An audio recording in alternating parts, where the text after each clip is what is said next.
দর্শক আমরা এখন আছি দোগাছি ইউনিয়নের কলমনখালী গ্রামে। এই কলমনখালী গ্রামে আধিপত্য বিস্তার করাকে কেন্দ্র করে কয়েকটি বাড়ি ভাঙচুর এবং লুটপাট হয়েছে। আসলে কি ঘটেছে এই কলমনখালী গ্রামে সে সকল বিষয় আপনাদের মাঝে তুলে ধরবো। আপনারা আমাদের সাথে থাকবেন, এপি বাংলা নিউজ। আপনার স্বামীর নাম কি? আব্দুল হান্নান। আব্দুল হান্নান। আপনার স্বামী কি করে? ব্যবসা করে। ব্যবসা করে। এই যে আপনাদের বাড়িতে বিধ্বস্ত হবে কুপানো, এ কারা কুপিয়েছে? আমিরুল। আমিরুল? আমিরুল অনেক মানুষ, এসব মানুষ তো আমি চিনি না। আমিরুলের গলা শুনছি আমি। শুধু আমিরুল কে চিনেছেন? আচ্ছা, আমিরুলের পিতার নাম কি? তা জানি না, ওর নাম তো আমি জানি না। আপনারা কি বাইরে থাকতেন? জিনাদা ছিলাম। এখানে কতদিন আসছেন? এখানে আছি 4 বছর হচ্ছে। এই গ্যাঞ্জামটা কি নিয়ে? গ্যাঞ্জাম হয়েছে ওদিকে, ওরা জানে, আমি জানি না। আমি ঘরে ছিলাম, আমি আর আমার মেয়ে ছিলাম খালি। আপনারা জানি না। ঘটেছে কখন ঘটনাটা? ঘটছে 9টার দিকে। রাত না সকাল? সকাল। আজকে সকাল 9টার দিকে ঘটেছে। কালকে। কতজন ছিল ওরা? মেলা মানুষজন, অনেক। পুরা বাড়ি ঘিরে ফেলছে, পুরা বাড়ি, আমার বাড়ি পুরা হামলা দিছে। আপনাদের উপরে কিসের জন্য তো ক্ষোভ? কি কারণে ক্ষোভ? এসব জানি, ওরা জানে। আমার বাড়িতে ভাঙচুর করছে এই দিয়ে আমি জানি, আমি বাড়িতে বাইরে নেই। আপনার স্বামীরা ভাই বোন কয়টা? 4 ভাই 4 বোন। 4 ভাই 4 বোন। অন্য ভাইদের সাথে কোনো শত্রুতা আছে নাকি কারোর? না, ওরা বাইরে বাইরে মিলে আছে সবাই। আচ্ছা আচ্ছা। মানে কি কি ক্ষতি হয়েছে আপনাদের? এই যে বাড়ি ঘর ভাঙচুর, 1 লাখ টাকা ছিল ডয়ারে নিয়ে গেছে, গলা চেন ছিল সেটা নিয়ে গেছে। কামরুজ্জামান। পিতার নাম? পিতার নাম শমশের বিশ্বাস। শমশের বিশ্বাস। এই গ্রামের নাম কি? এই গ্রামের নাম কলমনখালী। কি হয়েছে এখানে? এখানে মনে করেন আমরা হচ্ছে কি মূল ঘটনা হচ্ছে কি যে আমরা আগাগোড়া বিএনপি করতাম, বুঝলেন। মাঝে চাপে পড়ে আমরা চাপের কারণে আমি লীগ করছি। আমি লীগ করার কারণে ফের আবার আমাদের লাইন আবার ফিরে আসছে। আমরা এই লাইনে ফিরে আবার বিএনপিতে যোগ দিয়েছি।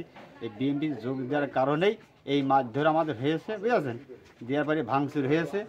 তারপরে এই সব ভাঙচুরের সব দায়িত্ব সব হচ্ছে কি আসাদ চৌধুরী, আসাদ চেয়ারম্যানের নেতৃত্ব, সাবেক আসাদ চেয়ারম্যান তার নেতৃত্বে হয়েছে, বুঝেছেন। তার সাথে আছে আমিরুল বাবু, কসর মোল্লা ছেলে বাবু, এই আমিরুল, এই টুকু, আপনার আছে মেহেদি, স্বপন, হ্যাঁ, অনেক মকবুল বিশেষ। এখানে কি কি ভাঙচুর হয়েছে, লুটপাট হয়েছে নাকি কোনো কিছু? এখানে ভাঙচুর হয়েছে, টিভি হয়ে গেছে, সাববক্সে দিল্লি সব নিয়ে 10 বিঘা ধান ছিল, ধান নিয়ে গিয়েছে। আপনার ডিয়ানের চাল ছিল, চাউল নিয়ে চলে গিয়েছে, হ্যাঁ। সাববক্সে কোনো জিনিস নেই, সব নিয়ে চলে গেছে। টাকা পয়সা ছিল? টাকা পয়সা ছিল। কত টাকা? টাকা ছিল প্রায় 20-25 হাজার টাকা ছিল। আচ্ছা, সেটাও নিয়ে গেছে। সেটাও সবই। আমার নাম মোহাম্মদ রফিকুল ইসলাম। ভাই রফিকুল ইসলাম। আচ্ছা, এই বাড়ি কার? আমার। এই যে গাড়ি ভাঙচুর দেখছি, বাড়ি ভাঙচুর, এগুলো কিভাবে হলো? এভাবে তো দলীয় কন্দল ভাই, সব মানে এটা তো আপনারা এসে যাচাই বাছাই করছেন, দেখছেন দলীয় কন্দল। এই সাধারণ জনগণের বাড়ি এইগুলো নির্যাতন কিভাবে হয়? দেশ কেমন স্বাধীন হইলো? আমি এই বিচার চাই 18 কোটি মানুষের কাছে, যে সাধারণ মানুষের যদি এই পরিবেশ হয় তাহলে কি করে কি করলো? এত পরিশ্রম কারা কি করলো? দেশ স্বাধীন কিভাবে হয়? এখনো হয়নি। এই কিছু দোষর আছে, এই আসাদ চৌধুরীর নেতৃত্বে চলতেছে। এগুলোই 18 কোটি মানুষের কাছে আমি বিচার চাই, যে মানুষ মারুক, সমস্যা নেই, অপরাধ থাকলে বিচার করুক।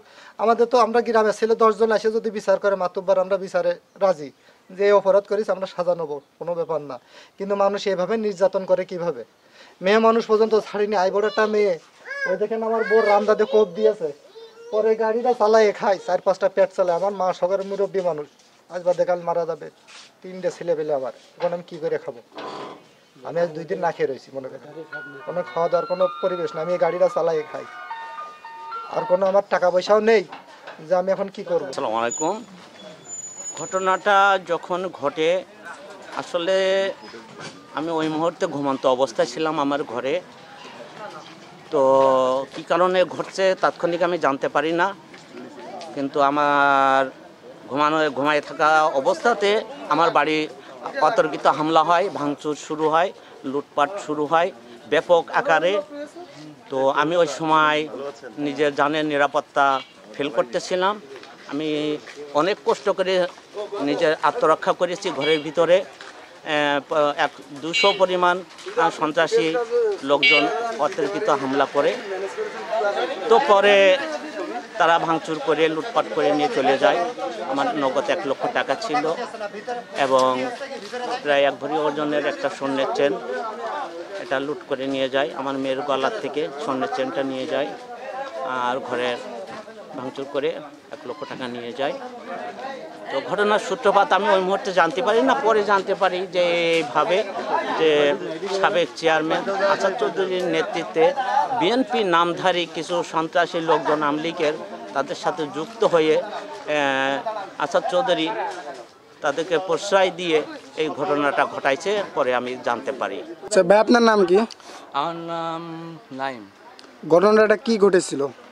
ঘটনাটা ঘটেছে আপনার আসাদ চেয়ারম্যানের নেতৃত্বে, হ্যাঁ, সামাজিক কায়দায় যেভাবে দল চলে, ঠিক আছে, সামাজিক কায়দায় আমরা সবাই একসাথে আসছি, মানে একসাথে আছি, সামাজিক কায়দায় যেভাবে দল চলে, ঠিক আছে, আসাদ চেয়ারম্যানের নেতৃত্বে আমাদের ঘর ভাঙচুর, লুটপাট এগুলো করা হয়। এমনকি আমাদেরকে মারার হুমকি দেওয়া পর্যন্ত হয়, আমাদের মারার হুমকি দেওয়া পর্যন্ত হয়, আমাদের পা কেটে নেবে, ঠিক আছে, আমাদের ঘরে থাকতে দেবে না, ঠিক আছে, বহুত ধরনের হুমকি দেয়।